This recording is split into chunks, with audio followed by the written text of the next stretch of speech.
Well.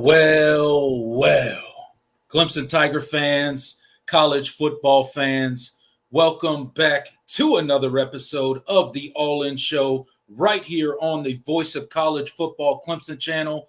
Thank you so much for joining me. I am, as always, your host, Tiger Paul Craven. I got my boy Jordan Bowman in the back waiting to join us. But before we get into that, if you are not subscribed to the channel, please go ahead and hit that subscribe button for us.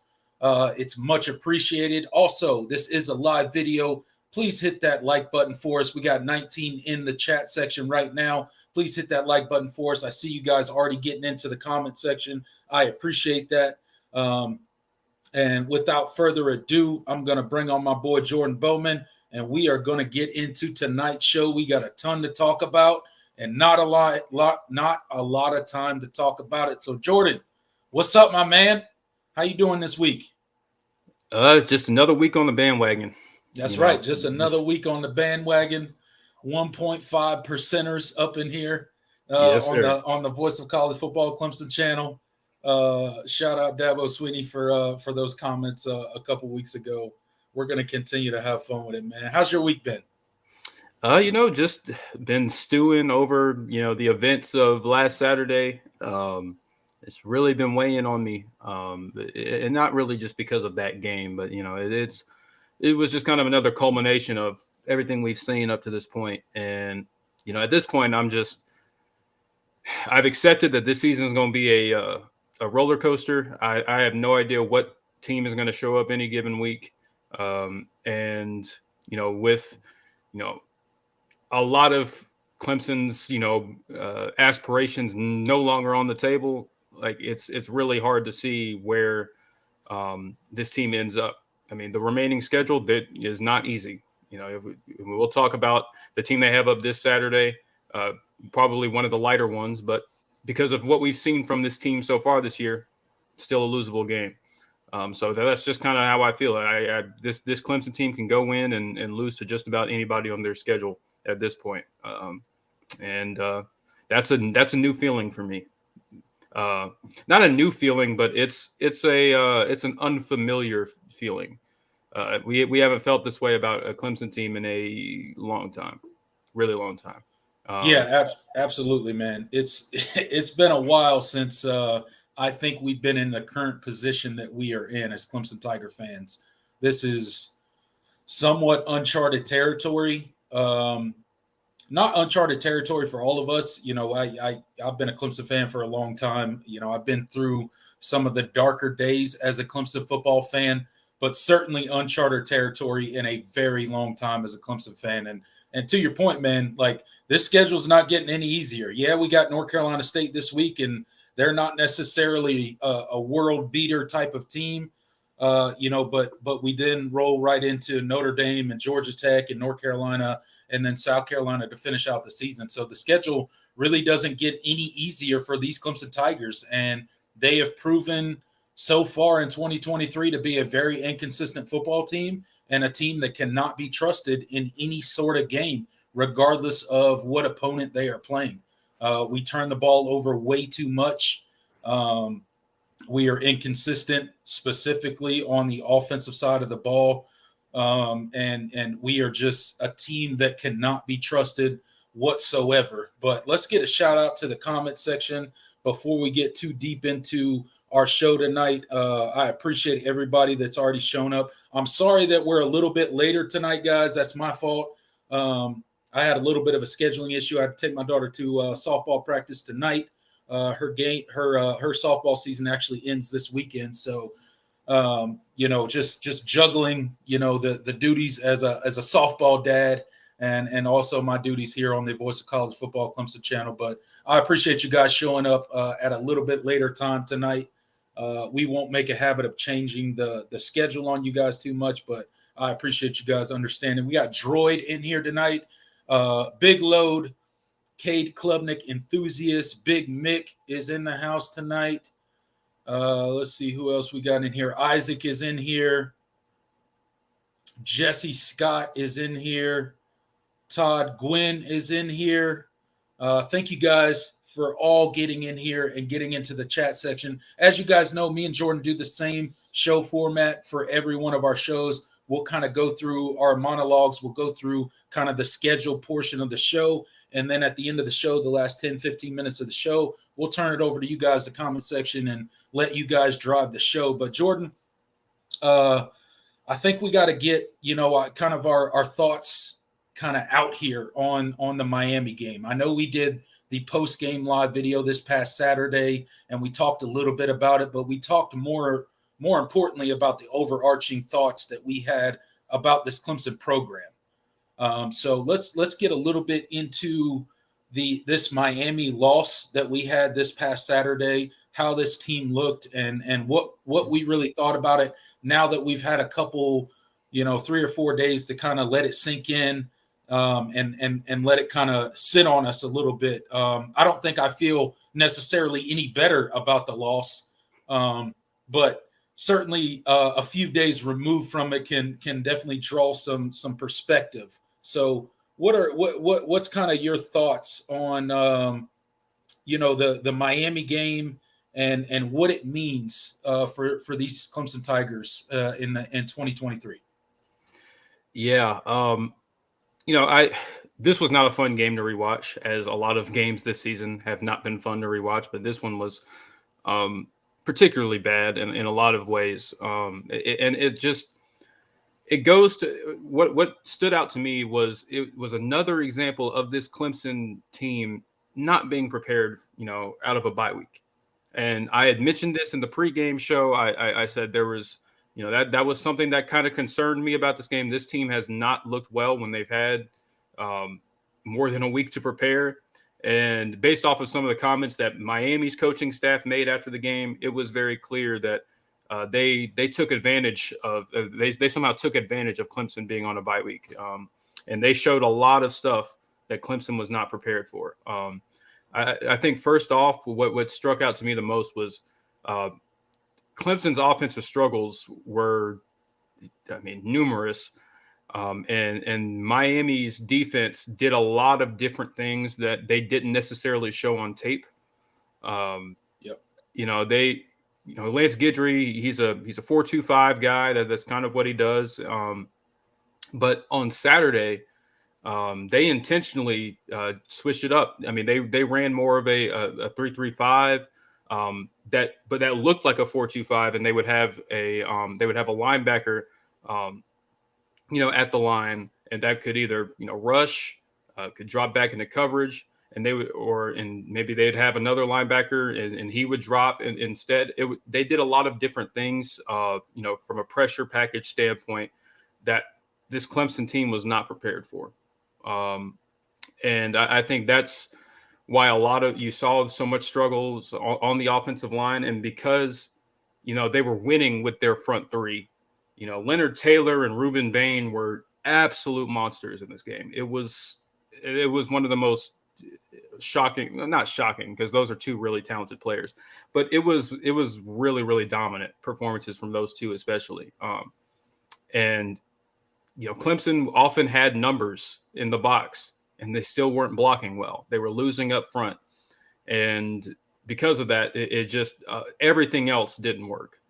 Run game, obviously, we know they rushed for 31 rushing yards on Saturday, so that was that's a non-starter with how this team plays. This team cannot afford to not be able to run the ball, and No. so from everything from then on was basically put behind the 8 ball. And so I think that this offense is just, especially this offensive line.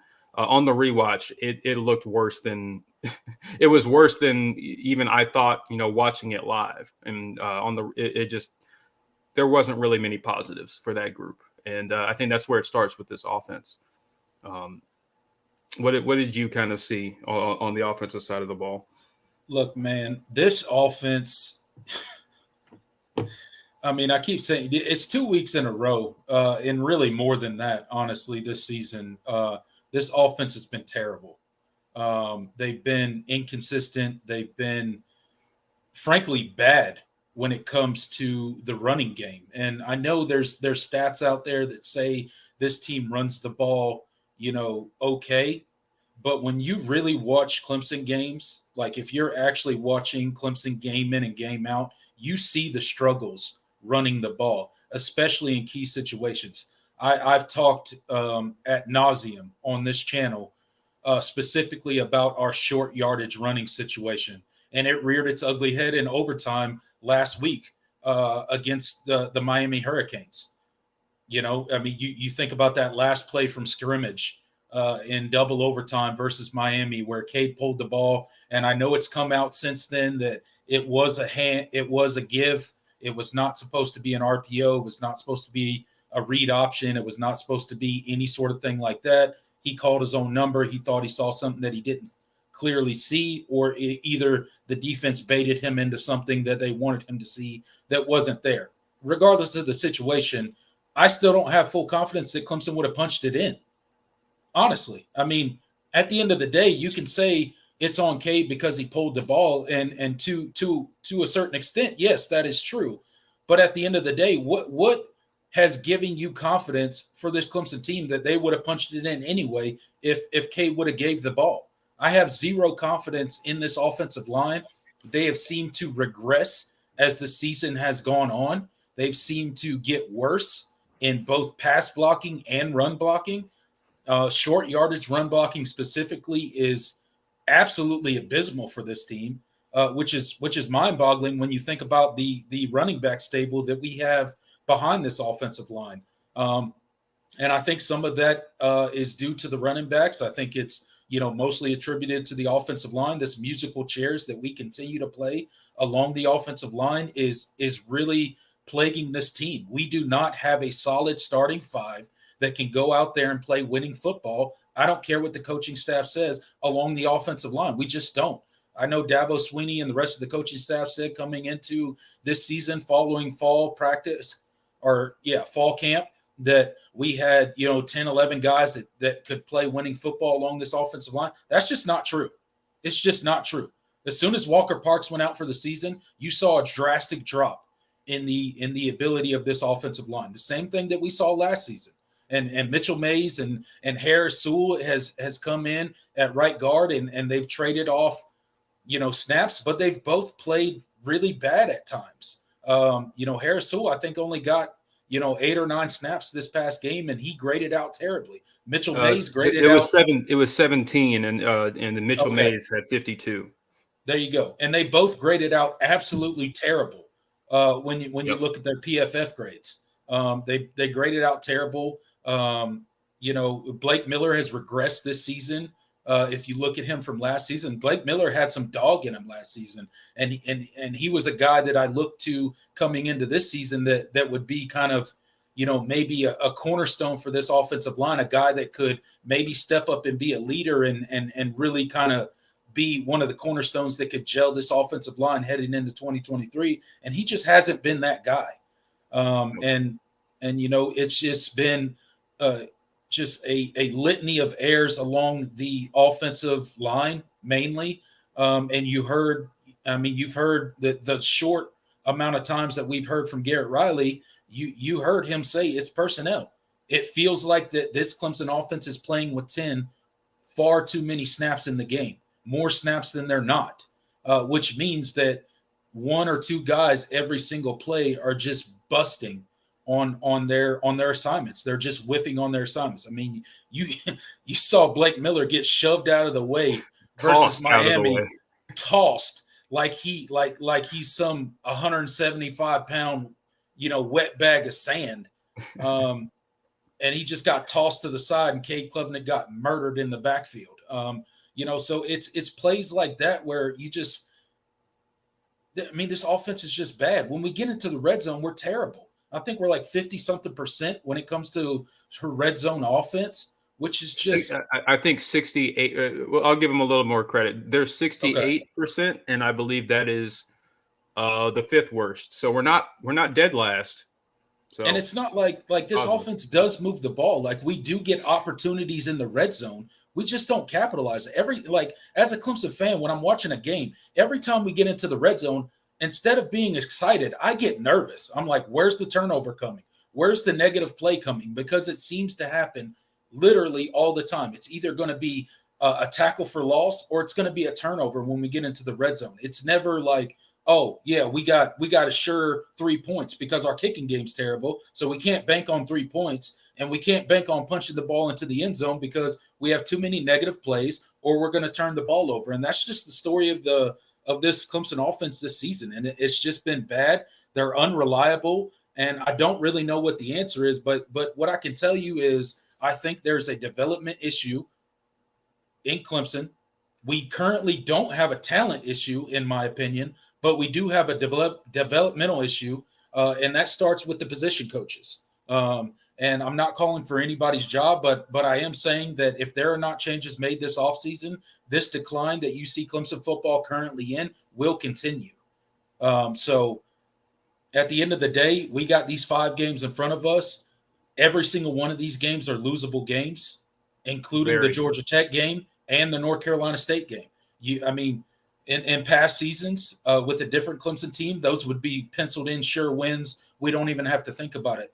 But this current version of Clemson is not those versions of Clemson.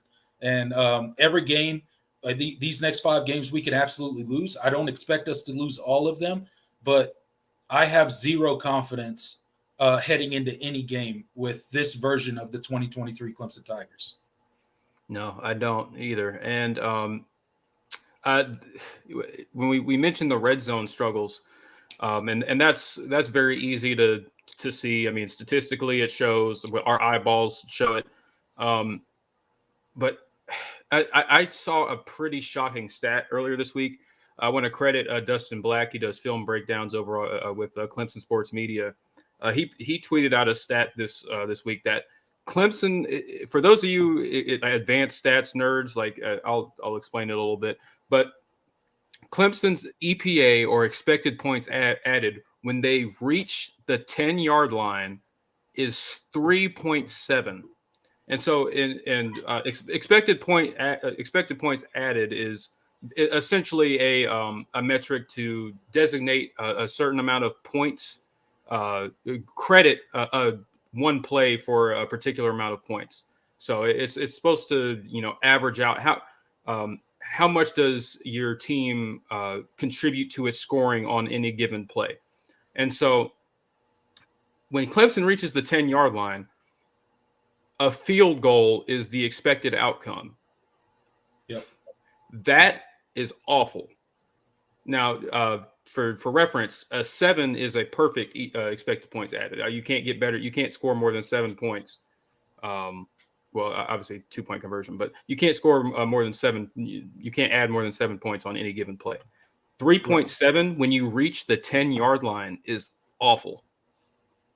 That means you're not scoring on basically half of those trips.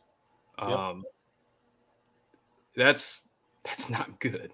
Half of those trips, you're coming away with a goose egg. You're not scoring anything. That's not good.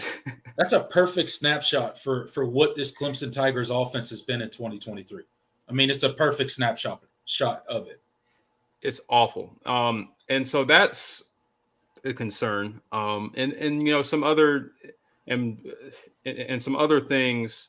We're talking about the offensive line, but obviously Cade, I thought he had some really nice moments on Saturday, but again, the good is not outweighing the what are you doing right now? Because it's Cade Klubnik's bad is pretty disastrous. When he's on, he looks really, really good, but when he makes mistakes, they are catastrophic.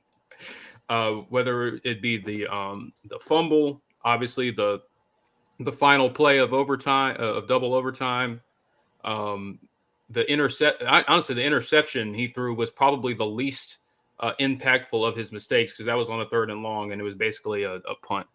It was effectively a punt. Like, the litany of issues with this offense, it's just they're compounding on one another, because you have an inexperienced quarterback that's prone to make mistakes. You have an offensive line that can't block. You have running backs that are talented but that fumble. You have a quarterback that fumbles a lot, and you don't have a super dynamic receiving room. Yep.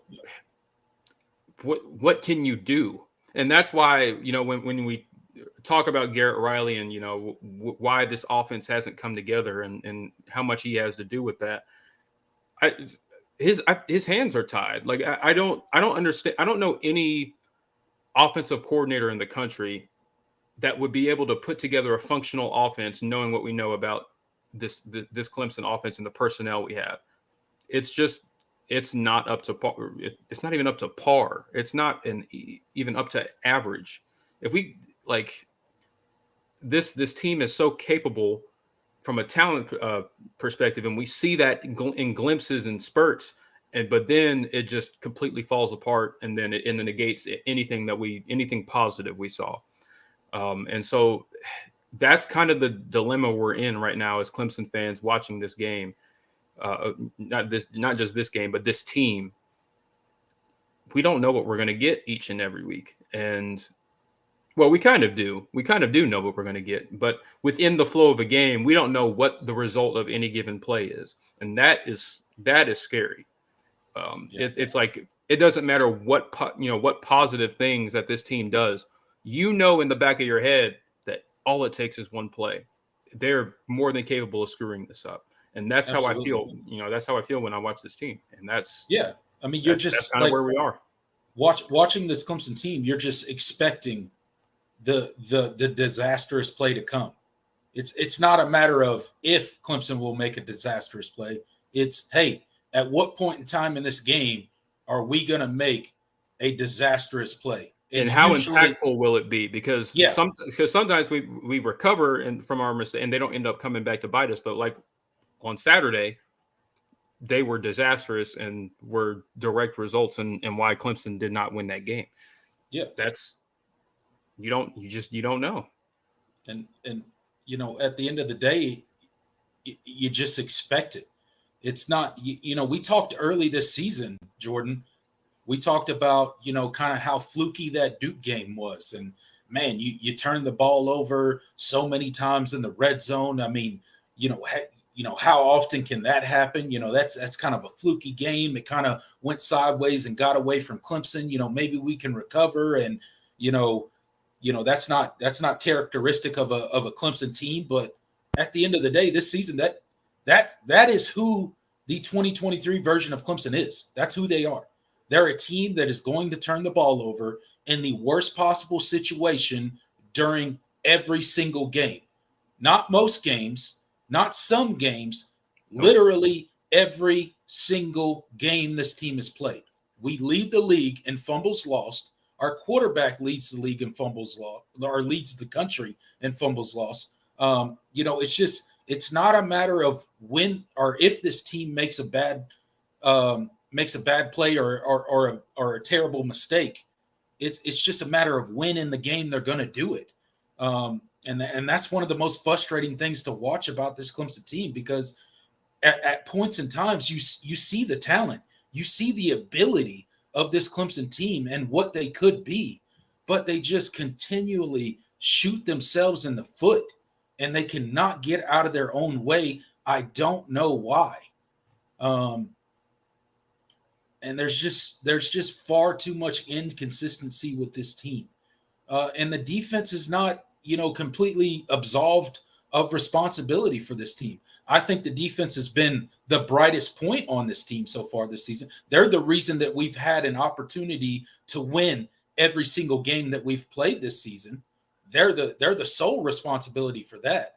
But you look at them in the Miami game, and into the third quarter, into the fourth quarter, the defense just kind of fell apart, and Miami started gashing them on the ground. They started bodying them. They started reestablishing the line of scrimmage on every single play. Clemson knew they were going to run the ball. They had a freshman quarterback in that had never started a game. They knew exactly what Miami was going to do. They weren't going to throw the ball to win the game. Miami was not going to come out there and throw the ball to win the game against Clemson. That wasn't going to be the game plan. Miami knew it. Clemson knew it. Everybody on TV knew it. Everybody in the stands watching it knew it. And Clemson in the fourth quarter couldn't stop it. And that's super frustrating. And I know we were hampered and we were short-staffed, specifically along the defensive line for the Miami game, but it's inexcusable. when you know what a team is going to do and you can't stop it, I mean, it's one of the most painful things to watch as a fan, to see your team go through something like that and know that everyone watching this, including both teams and everyone on TV, the announcers, everyone in the stands watching it, knows what's coming, and your team just cannot stop it. It's painful to watch, man. And it was a brutal game. Yeah, absolutely. And on that point, yeah, the defense, that was not a banner day for them. They played well enough to win. I will say that right now. They a competent performance from the offense in certain spots wins you this game. 6 Yeah. yards of 5 yards of offense in the fourth quarter is in 6 plays is not going to get it done from the offense. But at the end of the day, this defense gave up. Miami was 9 for 18 on third downs. I felt on that last drive, I believe it was Miami's last that field goal drive, and they Clemson gave up that third, and I believe it was like a 3rd and 13 or something. They dropped 8. Miami was blocking. Miami had 7 in the box, which means there was only 3 receivers running a route, and they still got a man open in space for that late conversion. Like that kind of stuff, that's not great. But they weren't able to get a whole lot of pressure throughout the night, which was concerning. I know Miami's their offensive line is talented and they've played well and they've gone against, they showed up against Texas A&M's defensive line as well, but it just seemed like the Clemson the Clemson defense wasn't, really playing with that same type of energy and fire to really get to the quarterback. I mean, you're playing against a true freshman quarterback in his first start. I mean, every single defensive coordinator on planet Earth, when they hear that, is like, oh, we're gonna send the dogs after him. That's right. And it just felt like in key situations, Clemson kind of got cute. Not cute. They went conservative, and it burned them. And 9 for 18 on third down. That's not 50%. That's not what you want. You did a good job of getting them to 18 third downs, and you did a good job of them not running a single play in your territory until the second half. But still, like situationally, the defense just wasn't able to come through, and that's unfortunate. But I'm not gonna wail on them too much. This loss definitely falls way more on the offense. But giving up 200 rushing yards, that's against a team that it can't really pass the ball, that's not good. It kind of reminded me of Notre Dame last year. We knew that Drew Pine could not throw the ball, but Notre Dame just they brought in heavy sets. They did what they had to do, and they were able to create rushing lanes. I thought the second level, the linebackers were pretty poor in their run fits. I really don't even think it was the defensive line so much. I thought it was the second level that was not, filling their gaps and really and making those plays. I thought Barrett Carter and Jeremiah Trotter and Wade Woodaz, I felt they got washed out of the play way too many times, or they were in the wrong position, and that cost Clemson some. It really did. It didn't cost them a lot of the big runs. Obviously, the first 80-yard touchdown was about it, but just throughout the game, Miami was getting 4, 5, 6 whenever they needed it, and you can't have that, especially considering how good this defense has been against the run so far this year. So, but there's not really much more to say. I mean, shout out to special teams. They were your best unit on Saturday somehow. Jonathan White's made all his field goals and extra points. Oh, man. Aiden Swanson punted pretty well. Hey, didn't have much of a return game, but they did no harm there. So that's great. We're at a low point as Clemson fans when we're shouting out the special teams as our highlight to a game. That game went sideways when we're doing that because our special teams has not been great for many seasons, including this one. But shout out to Aiden Swanson. I mean, he's actually been, a bright part of this team this year. For as much flack as I gave him last year, you got to kind of give him his flowers this year. He's done really well. And, you know, I don't know. Yeah, I'm ready to turn the page on the Miami game. It is what it is. Clemson is the team that they are, and it's just time to turn the page to the rest of the season and see what can be salvaged. And I think to that point, we have to wonder what is Clemson's motivation to this point. Can this Clemson coaching staff get these guys to buy into the rest of this season, because they're at a tough position right now. Like let me take everybody back to preseason. Let me take everybody back to fall camp. And I know all Clemson fans know exactly what I'm talking about. This was a team that uncharacteristically started talking about national championship aspirations, something that we've never ever heard a Clemson team really talk about. And I'm talking about a Deshaun Watson led Clemson team, a Trevor Lawrence led Clemson team. You never heard Clemson players ever mention in an interview talking about national championship aspirations, especially heading into a season. But you heard it from a lot of the Clemson players. You heard it from Dabo Sweeney. You heard it from various members of the Clemson coaching staff, Clemson media. That was kind of what we were sold heading into this season. And now we're looking up and we're 4-3. We're 4-3, and we're not even. We've lost 3 games, and we're not even through the month of October yet. We haven't even turned the calendar November. We have 3 losses, so all of that is out the window. National championship or playoff aspirations have been out the window for a long time for this Clemson team. Now the ACC championship is completely out of the question for this Clemson Tigers team. Not that it was, objectively in the question, at least from, a probability standpoint before this loss to Miami, but it's certainly out of the question now. So what is going to be? I think it's going to be interesting heading into the North Carolina State team or the North Carolina State game. This is not a team that has played particularly well on offense in North Carolina State. They got a decent defense, but they've struggled on offense. They've already gone through a quarterback change. They kind of have a identity crisis on offense. They've not played particularly well. But this is a Clemson team that also comes into the game reeling. All their preseason hopes are completely out the window at this point. What do they have to play for at this point other than pride? Pride is really the only thing that Clemson has to play for. A 10-win season is out of the window. An ACC championship appearance is out of the window. A playoff appearance is out of the window. So it's going to be a challenge for this Clemson coaching staff to really galvanize this team, get them to buy into the rest of this season, and really play as a team for just the pride of that paw on the side of their helmet. That's really all they're playing for at this point is pride. So what are your thoughts on this coaching staff's ability to get these players to buy into that sort of narrative? Because that's really all we have for the rest of this season. Yeah, I don't know. I mean, we'll have to see. I felt like we were asking this question after the Florida State loss. We were like, well, okay, what is this team? How does this team respond?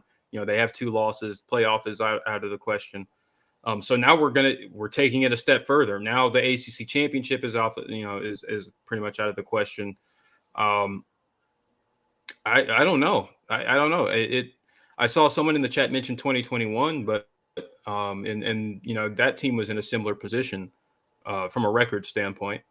But you had a different coaching staff that year too. You still had Brent Venables. Right. As much struggles as that team had offensively, but and Tony Elliott, you could tell had a rough time.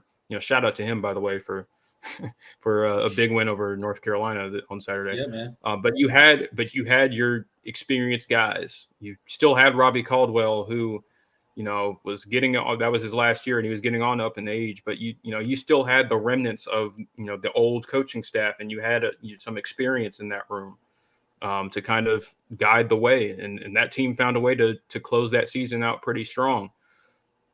I don't. I'm gonna be honest. I don't feel like this team. Like I don't get that same vibe from this team. Like it may just be because the defense isn't as good as that 2021 defense was, but I don't know. I don't think this team has it in them to win out. No, I just don't. I don't either. And I don't feel confident about this team going into any particular game. So this staff is going to have to show something to me because I already don't believe in their preparation and how they get these guys ready to play. And from a motivational standpoint, I don't know. I mean, they got them up for Florida State, but since then we haven't seen that. Other than the Syracuse game, we haven't seen that kind of energy, and Syracuse might just not be that good. I haven't checked the score, but Virginia Tech was kind of giving them the business. They're getting destroyed, like 30-3 or something right now. Oh yeah. Jesus Christ. They're getting absolutely bodied by Virginia Tech, which, by the way, is not a good team either. So no, Virginia Tech is not great either. Although they played better the last couple of weeks. That should tell you everything you need to know about Syracuse. This is kind of par for the course for Syracuse. They start out that season, with a lot of easy wins, and they stack wins and they're undefeated, and then they fall apart middle to the end of the season and go on a massive losing streak. That's just par for the course for Syracuse. They're not a good team. I don't think the Clemson win over Syracuse means really anything at this point, and it's really up to this coaching staff. And I'm honestly, as a Clemson fan, I'm sitting back and I'm interested to see if this Clemson's coaching staff has the ability to, command this locker room, because it's not going to be easy.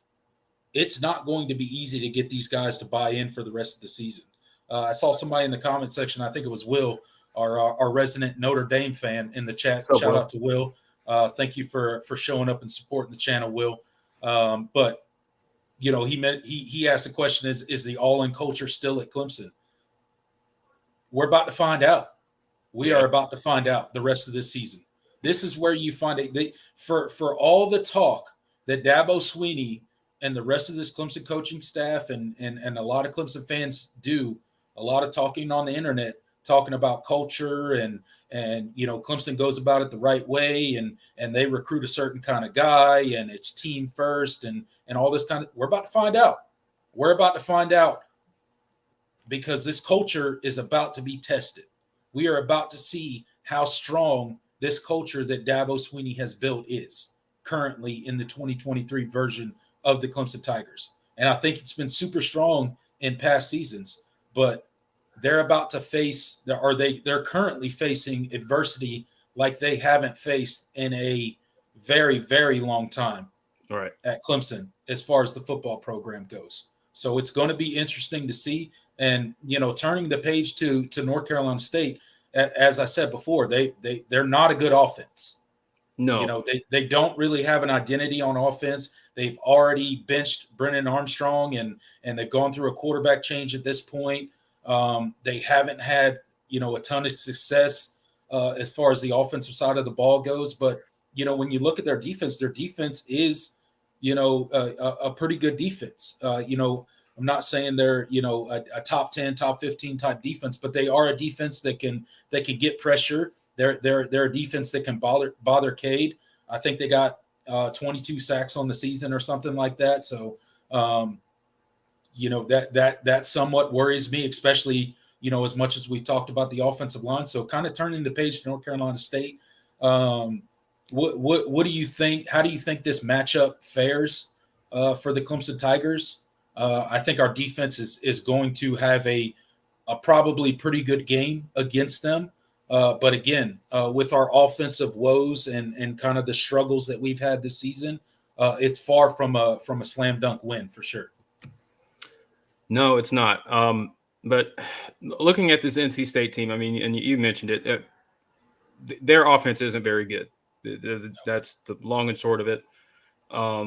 Not a whole lot notable offensively. MJ Morris has been inserted as the starter the last few weeks. Pretty mixed results. They're coming off of a bye week after losing in pretty dominant fashion to Duke, Riley Leonard-less Duke at that.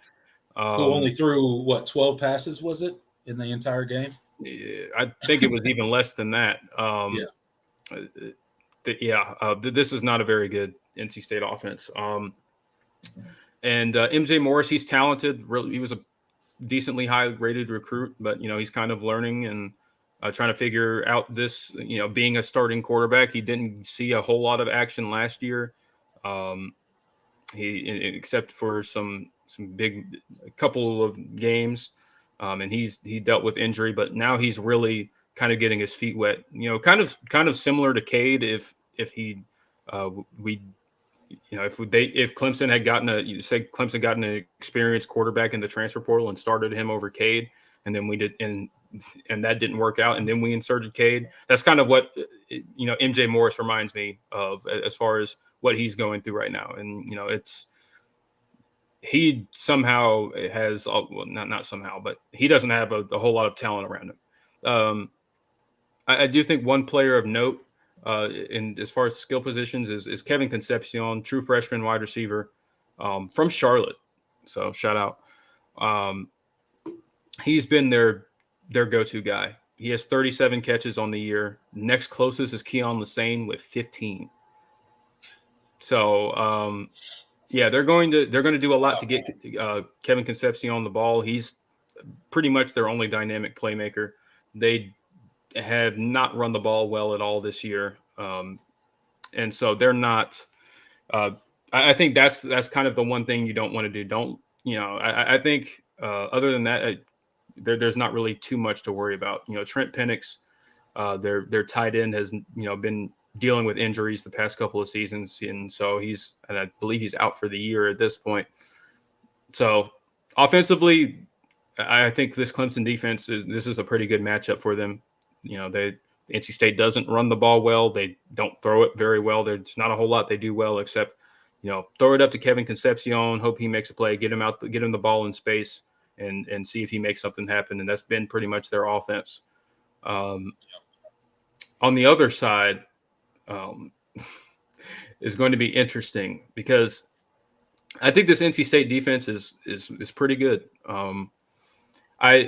They've had their moments. Like I don't think they're as good as some previous years. But Tony White always feels NC State's defensive coordinator. Tony White, he always feels a really good defense. They're led by Peyton Wilson, he's got to be like 35 years old at this point. Like I don't know how he still has eligibility left, but their big time linebacker, leads the team in tackles. He's a dog. He's really, really good. They have a really good secondary as well. Aiden White is one of the better corners in the ACC. They're a well-coached defense for the most part. They're not overly talented, but they play well together. And they do some creative stuff with kind of their 3-3-5 base. Which they're going to be looking at that Miami film pretty closely because obviously that seems to have some success against this Clemson offense. Yep. So I think that's really the matchup that matters. I think that's the key. This Clemson offense versus this NC State defense, because this NC State defense will take advantage of any Clemson mistakes. If Cade wants to throw it into coverage, likely going to get pick it off. Yep. They're gonna try to force fumbles. They're gonna rip at the ball. NC State is an opportunistic defense. So that is my biggest worry because we know we've seen this Clemson team, this Clemson offense, and that is this NC State defense is every bit as capable as most of the defenses Clemson has played. So and that's going to be the key to the game. And this offense has consistently turned the ball over like it's their job. And to your point, this NC State defense is very opportunistic. They're good at forcing turnovers. That's kind of their bread and butter, right? That's what they live off of is forced turnovers. And, as a Clemson fan heading into a game against a defense that kind of thrives off of turnovers, that's a nightmare situation for us because we don't even need somebody to force turnovers. We'll just give it to you. At least that's been the story so far for this Clemson offense. And And it's a scary thing to think about. I mentioned the 22 sacks on the season that this North Carolina State team has. That worries me as well. You talked about the turnovers heading into this game. That's a huge worry. Another worry for me is how abysmal our offensive line has been, and the fact that this North Carolina State defense has 22 sacks on the season. So that spells disaster for this Clemson team as well. An offensive line that is reeling, an offensive line that's struggling, an offensive line that doesn't have a starting five. An offensive line that plays musical chairs and is hit or miss at any particular position on any particular play. Cade Klubnik, when pressured, tends to make some boneheaded decisions. And I could see this North Carolina State defense kind of stacking the box, forcing Clemson and Cade Klubnik to throw the ball down the field to beat them. And that could spell disaster for this Clemson team because we haven't been able to consistently do that this season. We haven't been able even to consistently run the ball, even when teams are daring us to run the ball. You go back to the Syracuse game. So it's just I don't like the matchup for the Clemson offense, but I really do like the matchup for the Clemson defense. I think the Clemson defense could have a banner day. We're finally healthy at corner. We got, Nate Wiggins back. He had, a pretty decent day, I think, against Miami, although he was still, coming back and getting his feet wet. Obviously, getting back into game shape because that's a different type of shape. Obviously, if you know Clemson or if you know football in general, being out as many weeks as Nate Wiggins was, there's a certain kind of curve that you got to take to get back into game shape. So, I think he'll be able to bottle up Concepcion and kind of keep him under wraps as best as possible. And then you got Jones on the other side, and I think we will be missing R.J. Mickens in the secondary. R.J. Mickens is out, and Justin Maskell will be a game time decision. Yeah, I'm assuming Justin Maskell's not going to play. We know R.J. Mickens is definitely not going to play. He had a appendicitis earlier this week that he had to have surgery for, so he'll be out. And with Justin Maskell most likely, I'm assuming is going to be out. I definitely not going to count on him. And that kind of position, the defensive emphasis position specifically reared its ugly head. Our lack of depth along the defensive end reared its ugly head against Miami. And I think that was part of the reason that, they had so much success running the ball late in the game because our defensive line was so hampered with a lack of depth. You saw that they had to move Rook out to defensive end in that position. Well, that hampers the tackle position because Rook is one of our best defensive tackles that there is, specifically against the run. And when you got to move him to the outside because you don't have XT, and then Maskell goes down and all you got is a freshman and TJ Parker out there, and Cade Denhoff has not been good this season. Really not developed at all since he's been at Clemson, in my opinion. Definitely not lived up to his star rating coming into Clemson and what we thought he would eventually be. That kind of reared its ugly head against Miami, and I'm not sure it's going to get much better. I know we're going to get XT back, but I don't expect to have Maskell back. But I do think it could be a banner day for the Clemson defense, but I'm super worried about this Clemson offense heading into this game.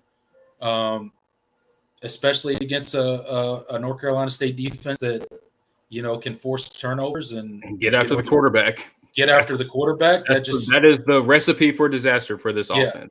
To me, that just spells disaster for this Clemson offense. I expect to see probably multiple turnovers in this game. Unfortunately, I don't expect it to be a clean game for this Clemson offense because I have no reason to think that they can play a clean game. Just to this point in the season, they haven't done it through 8 weeks of the season. So why would they do it suddenly in week 9? It's kind of one of those things. I believe it when I see it. Yep.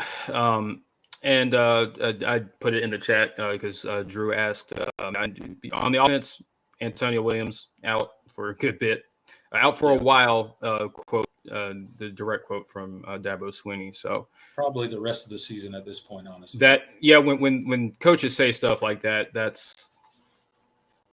tells me, there's a decent chance he's missing at least the rest of the regular season. Yeah. So that's not great, not great at all. I what do you want to see from this offense? Because there were, as tough as it was to see, there were some positives. For me, like watching this, watching the Miami game and rewatching it at least, Yeah. it kind of reminded me that, man, it seems like the last few years, anytime a player has had a breakout game, we don't see much of them the next week. Yep. So I think you know where I'm getting at. Jake Brenningstool had one of the best games from a Clemson tight end in school history in a loss, which is just very, very telling of this team. But I do not want to see Jake Brenningstool disappear again. Please, No. whatever they found last Saturday, they did a good job of actually getting him out, running down the field, running routes, downfield routes, up the seam, getting him matched up on defensive backs. I don't know what they did, but that was perfect. Yeah. I don't know why we struggled to do that previously, and why we have him running short short out routes and screens. That's not how you should use him. I mean, he's a weapon. And I put a tweet out. I was like, wow, you finally use him like he's meant to be used, and all of a sudden he looks like that top 2 tight end in his class that we thought we were getting. Please involve Jake Brenningstool in the game plan. I don't know what you have to do.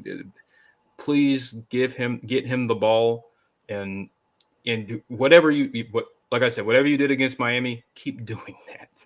Yeah, and please. At the end of the day, I mean, we've said it all season that Jake Brenningstool is a matchup nightmare for defenses, including Miami, who had a 6'5" guy on Jake Brenningstool, and he still couldn't stop Jake Brenningstool. Yeah.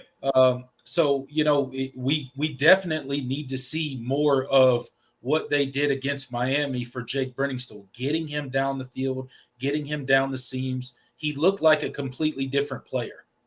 I mean, he really did. He was out there breaking tackles. He was trying to hurdle a 6'5" dude. Yeah, that was. I mean, I don't think I've ever seen a football player try to hurdle a 6'5" dude, but I guess you can try to hurdle a 6'5" dude when you're 6'6". He picked that up from Shipley. He wanted to be. I don't know where that came from, but I love to see it, and you need to see more of it, because you are down probably your best wide receiver in Antonio Williams. You're probably not going to see him for the rest of the season. So what do you have left in that wide receiver core? You got Tyler Brown, who has somewhat disappeared for a couple weeks in a row. You got a Troy Stellato, who hasn't been quite as involved as he was earlier for a couple weeks there. You got Jake Brenningstool, Bo Collins, but I really think like you have to exploit the size of Brenningstool against these defenses. You have to make them pay for it.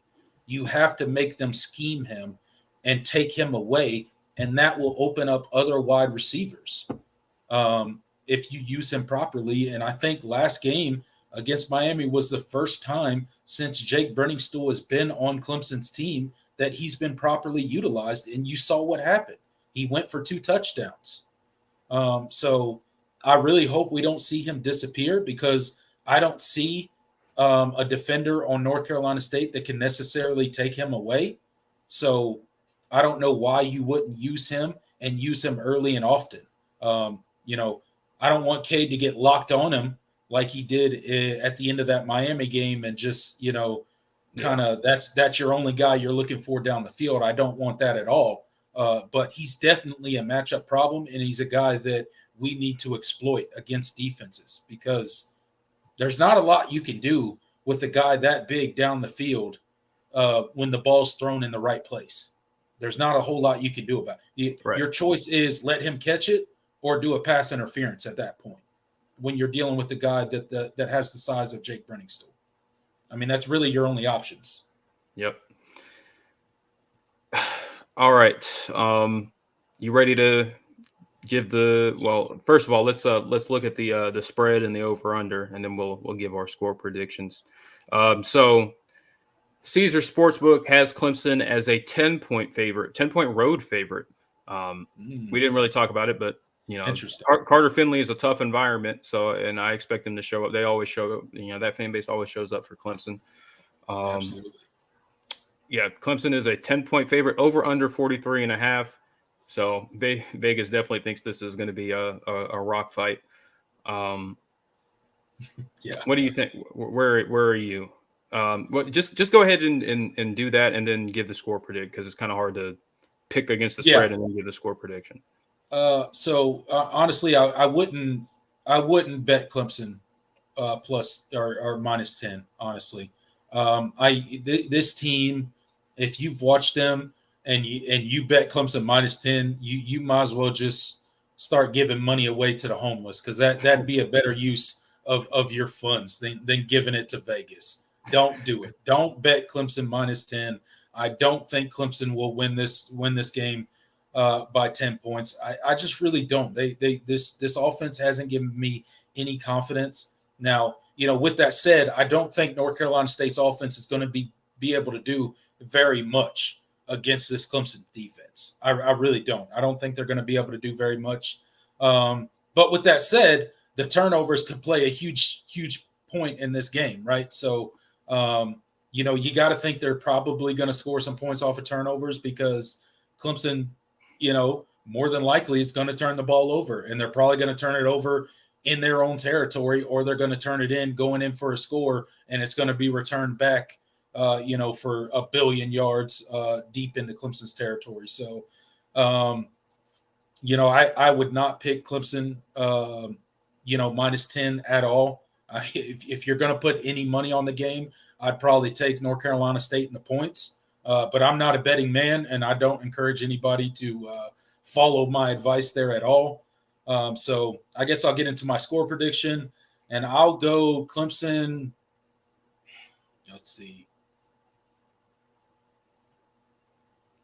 I'll go Clemson 21, North Carolina State 13. I think that's pretty fair. That's more or less right in line with where I was thinking. You pretty much laid it out.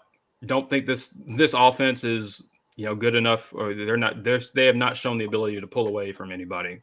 No, they're going to struggle again on Saturday. Yeah, I guarantee this is a pretty solid defense that you're going up against. I think luckily NC State's offense isn't very good either, and that's about going to be the only difference. And if you can somehow just limit the impact of whatever turnovers you do have, you can come out there and with a win. I think obviously that's every game moving forward is just win. It doesn't really matter how it looks, just win the game. And so I think that's kind of what you're going to see. This is going to be a rock fight. NC State's defense is good enough to limit what Clemson wants to do offensively, and they are certainly going to get after the quarterback and take advantage of any turnovers. So I'm feeling Clemson 20, NC State 14. So I gave NC State one more point of credit and gave Clemson one less point than you did, but we are pretty much right in line. Yeah. This is not going to be a banner day for either offense. No. So and the fact that it's on the CW is even more. That tells you all you need to know about this game. Yeah. Not only is it on the CW, the kickoff time for this game is 2 p.m. Yeah. 2 p.m. on the CW. If that doesn't tell you how Clemson's season is going, I don't know what will. This offense is going to come out. They're going to struggle against North Carolina State. like Jordan said, it's going to be a freaking rock fight. It's going to be a rough game to watch if you're a Clemson fan, and we're probably going to get out of there with an eking out a win against a very bad North Carolina State team, and we're probably only going to do it because we have a defense. Yeah. I'm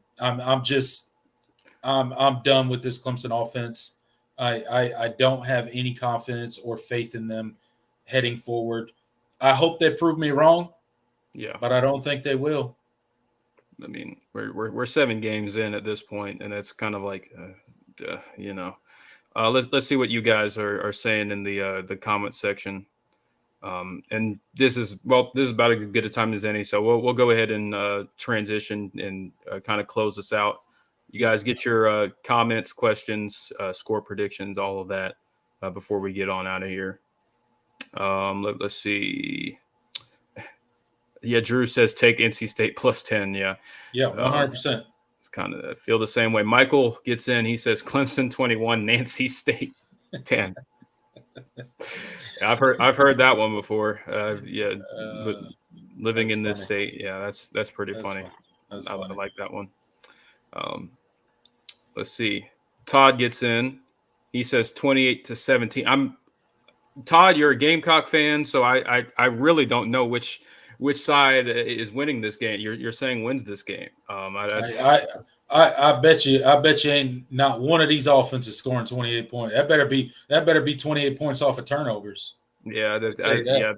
Not one of these offenses is putting up 28 points. I can guarantee that. Oh man. I'm going to give him the benefit of the doubt because he's a pretty cool and respectful Gamecock fan. He's pretty objective. So I'm going to assume he thinks Clemson wins 28-17, but he could prove me wrong. He's probably assuming that Clemson gives up 28 points off of turnovers from the offense. Yeah. James gets in. When I first saw this, I thought this was a record predict. I thought he was saying Clemson was about to finish 9-3. I was like, well, that's a lot of faith. We would all take that for sure. But no, he's saying Clemson wins by a final score of 9-3. That would not surprise me, James. I think that's perfectly valid. Not at all. No matter what, I'm feeling the under. No matter how this game plays out, I'm feeling the under 43.5. I don't. If 44 points between both teams is scored, I will be shocked. Clemson's going to win 9-3 and get 4 safeties in the game. I don't know. Oh man. Will gets in. He says 24-3 Tigers. Well, I would take that. I want some. That'd be pretty funny. NC State losing to 2 of its rivals back to back. They had a bye week in between, but back to back 20 by a final score of 24-3. That'd be something.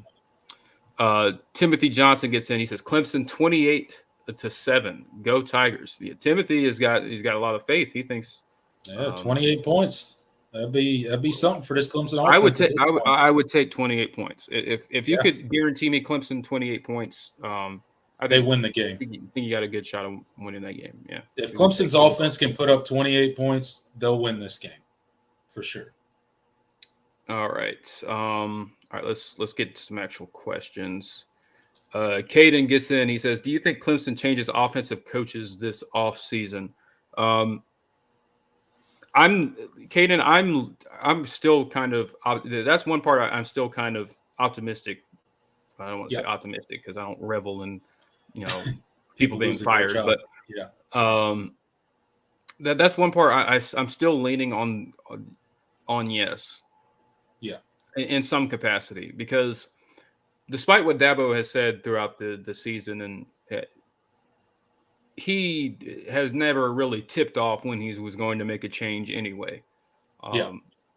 And we know what he said, to this staff in the offseason after the Orange Bowl. It was kind of, those words were kind of backed up by, the extensions, the 1-year extensions everybody got with no pay raise except for, I believe Nick Eason was the only one that got a pay raise. As he should. Yeah. So I think think that's certainly on the table, and just with how this season has gone, Yeah, I think there will be some staff changes. Dabo was asked a similar question to this week. On his call-in show. On his radio call-in show, where fans call in and ask him questions, and he was asked a similar question. And for everything, you guys can go back and hear his quotes, and I'm not going to try to paraphrase them at all. But what I will say is he didn't say no. Yeah. He didn't shut it down. He did not shut it down. He said, we're just focused on NC State. All he said is, we're trying to win a game this week, and we don't evaluate those things in the middle of the season. Yep. That's literally all he said. So in my mind, probably. It's on the table. It's certainly on the table. If there's not a miraculous turnaround, probably. And he probably knows who those people are that he's got his eye on already. So I would go with probably. Like Mike gets in, he asks a really good question. He says, what is y'all ceiling and floor for this team the rest of the season? That's a great question. I think this team has at least one or two more losses in them. I think at least two. Yeah, I think 8-4 would be. I think if you could guarantee me 8-4 right now, I think I would take it. I think that is the realistic ceiling moving forward. One more loss. Yeah. If you pull it together, and I really don't think the Notre Dame game is that winnable at this point. No. Everything else, I mean, North Carolina is, Drake May's really good, but they had some, they certainly showed some vulnerabilities on Saturday. Obviously winning winning the rivalry game is probably number one on my list. Like, if you could guarantee me that game right now and nothing else, I'm taking that. Yeah. You can't afford to lose to South Carolina 2 years in a row. You just can't. Yeah. I'd trade a bowl game appearance for a South Carolina win. I'm almost there with you. I think I am there with you. And I'm not even joking. Yeah. I would trade a bowl appearance for a South Carolina win at this point. I don't think you can afford to lose to them a second year in a row. You just can't do it. But yeah, I think I'm with you, Jordan. I think the ceiling at best is 8-4. Right. And the floor 5-6. That's I can see. I don't think this team is losing out, so I won't say 4-8 for sure. Although every game is losable, but I think the floor is 6-6. I think it would have to go pretty disastrous for you to only win one more game. But 6-6 is very. Yeah, I think the floor is they win two more games and go 6-6. Yeah. So 8-4, 6-6, ceiling and floor. That's what I would say. Yep, I'm right there with you. Big Mick gets in. He says, NC State, it'll end in a tie, 0-0, 4 overtime. Yeah, man. They're just like the refs, and everybody in attendance will be just so appalled by the offensive performances being played that they just decide to call the game, because it's and the TV networks will stop broadcasting it because it will qualify as obscene. You remember that game a couple years back when LSU went to like 7 overtimes? With Texas A&M. Texas A&M, yeah. Texas A&M and LSU. They went to like 7 overtimes. Yeah, but they scored like 140 points combined. That was like a 74-72. It's gonna be the opposite of that. The zero bowl. It's like that. It was that the meme. It was Virginia Tech and Wake Forest, and I think it was tied 0-0 at the end of regulation, and there's that still frame of Frank Beamer with his hands in the air, like cheering. That's what I could totally see this game playing out like that. That'd be hilarious. Man. I would be so angry, but it would be funny later on, I guess. Yeah, you almost have to laugh at at this point, it's like tomfoolery that happens moving forward, you just got to kind of laugh at, because it's like, this season has gone pretty comically poorly for a lot of it. Let's see. Michael says Clemson should be embarrassed to be on the CW. Dabo should use it as motivational. He doesn't even know what the CW is, apparently. So I think that would be tough for him. But he was, when he's asked about it, he was like, "Where do you find?" I was like, "I have no idea what it is. Where do you even find it?" Yeah, we're wondering the same thing, Dabo. We're wondering the same thing. Why the heck are we on the CW? Let's see. James Thompson, at some point, this has to affect recruiting. Yeah. This season, no, I think if it continues, into next season, sure. But I do think that this 2024 class, at least for now, is pretty locked in. And they made some pretty emphatic statements this week. People from Sammy Brown to Bryant Wesco to Corian Gibson, TJ Moore. This group is pretty tight knit, and I think that's one thing that Clemson fans have to remember when thinking about this. And recruits don't see it the same way that we as fans do. Right. And I think in Clemson's case, in particular, in the case of this 2024 class, they were never sold on this 2023 team being great, which I thank God they weren't. But this staff has been telling this group, that the 2023 class, and even the 25 class, they've been telling these kids, like, you guys are the ones that are going to get this program back on track. And so I think that's kind of the mentality that a lot of them have, when watching this team.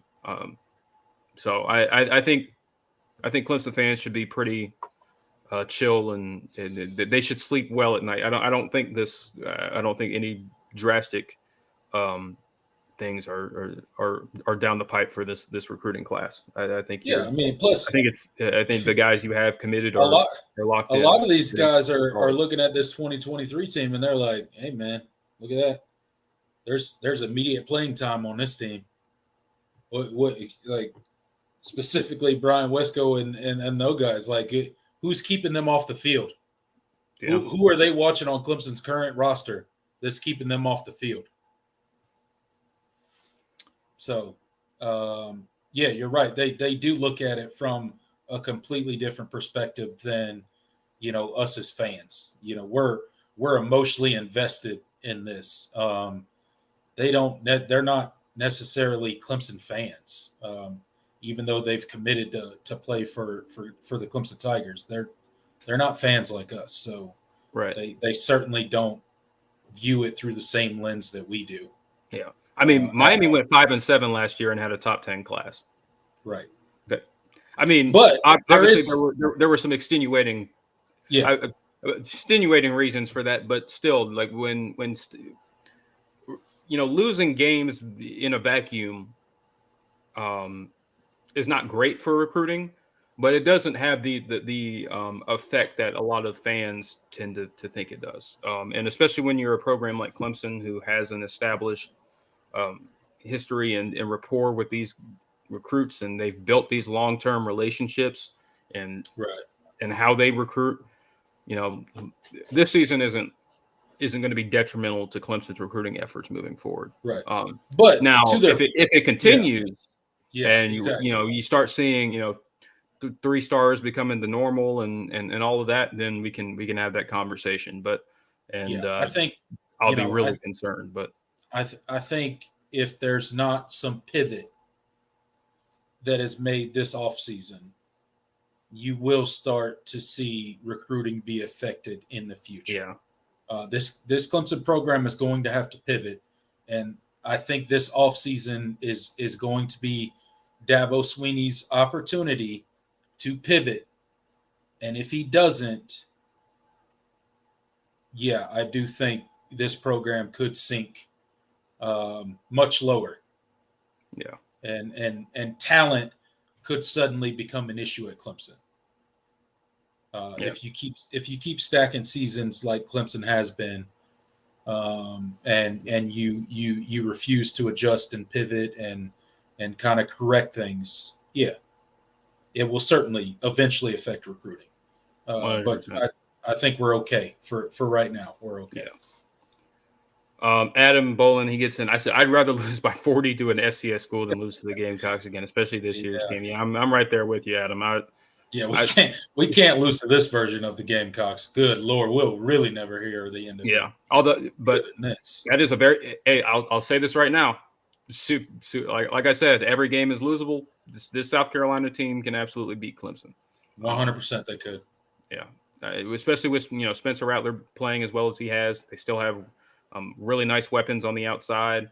The offensive line has been like Clemson has been a mess, but they've been more functional offensively than Clemson has this year. They just have been really awful defensively, and has been a big reason why they've lost games the way they have. But it's a very losable game because as it doesn't seem to matter what type of defense this Clemson offense plays, they are certainly capable of making it harder than it needs to be. And you keep a team like that with that kind of firepower on offense, in the game, very well could lose it. Yep. Now, it'll be interesting to see if South Carolina has Clemson signs again. No, I'm kidding. I'm referencing. There's been a lot made about the Michigan sign stealing thing, and there was too bad John's not in here. We could ask him if he knows the Clemson signs. Yeah, I know. Like that's it's been pretty a pretty eventful day on social media, just seeing like the narratives being spun and there's this conspiracy theories that Michigan leaked Tennessee and Clemson signs to South Carolina and then they beat them so that they wouldn't make the playoff. Oh man, that's funny, dude. Yeah. Although I will say I don't believe it, but some of the circumstantial evidence is kind of interesting because Clayton White is South Carolina's defensive coordinator. He was actually Jim Harbaugh's defensive backs coach at Stanford for a year or two. Shane Beamer has accepted stolen information in the past. He was a part of that WikiLeaks scandal several years ago. And then there were some other things that it's really been a lot of vol Twitter that's been all over it, but it's been pretty funny listening to reading some of the conspiracy theories, but that whole situation is crazy. That Michigan scandal. It's wild, isn't it? Yeah. I really don't know what to think about that. I don't either, man. Like that's a wild situation. It's certainly interesting and fun to talk about, but man, Michigan is just they just keep making the headlines in the news, man. I don't know. And then the Matt Weiss, because that on top of the computer crimes that their offensive coordinator Matt Weiss was accused of, like that's been that was brought back up again today, and like, oh man, they can't catch a break, man. They can't catch a break. It's funny. It is funny. Okay, can you hear me? It said my mic went out first. It was disconnected. Yeah, I didn't hear you for a second, but you're back now. Okay, that was weird. Yeah, John. Yeah. The Gamecock stealing conspiracy is mostly kept afloat by Vols who are still angry about that loss. Yeah. Yeah. Todd Gwynn says throwing stones. Yeah, I mean, yeah, I know Clemson isn't one to talk when it comes to sign stealing, but Michigan was sending scouts to opponents' games. Yeah, that's a little bit that's illegal. You can't do that. Right. If you just recognize signs on the sideline, that's just the game within the game right there. Yeah. Even if you pick it up on TV film or all 22, that's well within the rules. But right, sending scouts to to games, yeah, you can't do that. And that's why Michigan's in trouble, not because they were stealing. So, they had the opponent signs. If you pick up on an opponent signs, then there's nothing wrong with it. Is that the real reason Shane Beamer broke his foot? That he lost his sign source. Yeah. Oh yeah. I'm just kidding. Oh man. Damn it. Funny. God. How am I gonna win games now? Yeah. I don't have my freaking sign guy no more. Oh man. Poor Shane. But yeah, college football is it's a wild place right dude. now. It's a wild place right now. Yeah. All right.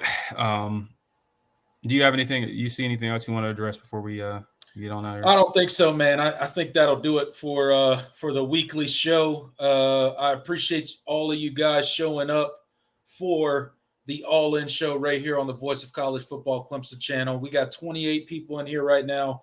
Thank you so much for showing up and showing out for me and Jordan. Sorry about the time change again. Please hit that like button on your way out. It is really appreciated. As always, we're trying to grow the channel here. But more importantly, I just love you guys coming in the comment section and hanging out with us. It's been fun. Hopefully our Tigers can get it done this Saturday at 2 p.m. on the CW. That's a little weird to say, but 2 p.m. on the CW, our Clemson Tigers will take on the North Carolina State Wolfpack. Hopefully the Tigers can be victorious. Hopefully the defense has a banner day and the offense can stay out of the defense's way. But with all of that said, until next time, I'm Tiger Paul Craven. He's Jordan Bowman. Go Tigers. Later, y'all.